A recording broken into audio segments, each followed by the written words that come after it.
Мелис Мурза, Мелис Казакбаевич, очень подробную, хорошую информацию вы даете и очень подробно отвечаете на каждый наш вопрос. Я как бы поняла о том, что, знаете, наверное, все-таки Государственная комиссия по госязыку, она не охватывает те вопросы, которые необходимо охватить у нас в целом государстве. Языковую политику, это мое как предложение, да, ее нужно на самом деле очень, очень грамотно и очень тонко и очень, знаете, масштабно проводить. Это не должно касаться только госязыка. Я думаю, что вам, знаете, мне кажется, и нам нужно рекомендовать правительству создавать государственный комитет, а не комиссию. На самом деле увеличивать штаты, на самом деле нужно увеличивать финансирование и так далее, и так далее. Для чего? Потому что вот, как Дастан Мурза сейчас до этого отметил о том, что у нас в Конституции прописано два языка, государственные и официальные языки. И оба имеют законы статуса. Если конституционный закон о госязыке, то есть закон о официальном языке, о русском языке. И поэтому, знаете, должна быть единая политика соблюдения именно этой статьи Конституции. То есть, почему говорю, что нужно обобщать, государственный комитет нужно создавать? Почему? Потому что, ну, знаете, надо же регулировать. Вот у нас кругом открытые языковые курсы, правильно? У нас в основном преобладает английский язык. Это все у нас бесконтрольно проводится, многие вопросы бесконтрольно.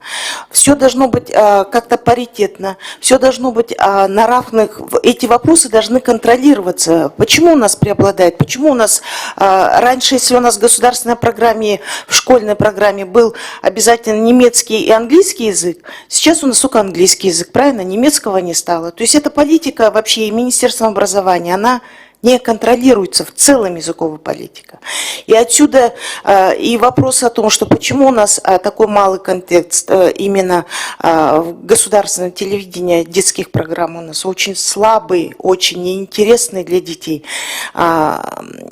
Джанар Мурза тоже сказал по поводу мультфильмов. У нас по многим мы хромаем.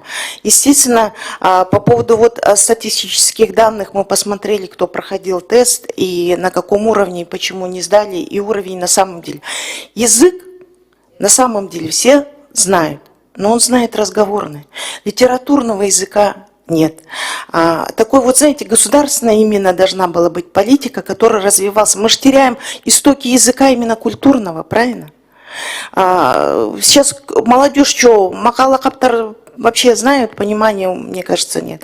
Мне нравится, я скажу, знаете, я подписана на одного такого блогера, да, Эрик Абдыкалыков, и вы часто бываете у него гостем, вы очень много проводите таких встреч интересных, вы рассказываете санджара, вы рассказываете много интересных наших традиций, да. Таких программе таких блогеров должно быть больше.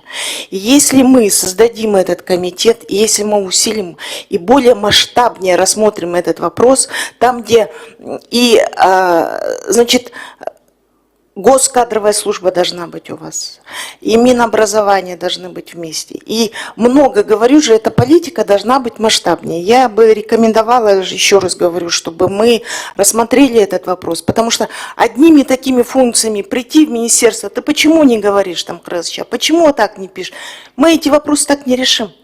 Пока, если мы в целом не обернем эту политику, и контролировать многие вещи нужно будет, и создавать языковые курсы, и кыргызча тоже должны быть, и орусча должны быть, и на немецком, и французский, и так далее. Мы же, в принципе, достаточно многополярны. Мы хотим, чтобы наша молодежь и наши граждане были более образованы, более грамотны. А как вот наша вот молодежь разговаривает? В лексиконе 10 слов, правильно? Что они все, Джундамиллер знают, кыргызча, грамматику, зататочие, грамматику не все знают. Вот вопрос в этом. Мы же хотим именно такой контекст создать. Поэтому, я думаю, нам нужно будет чуть масштабнее рассмотреть этот вопрос. Пожелаю вам больших успехов.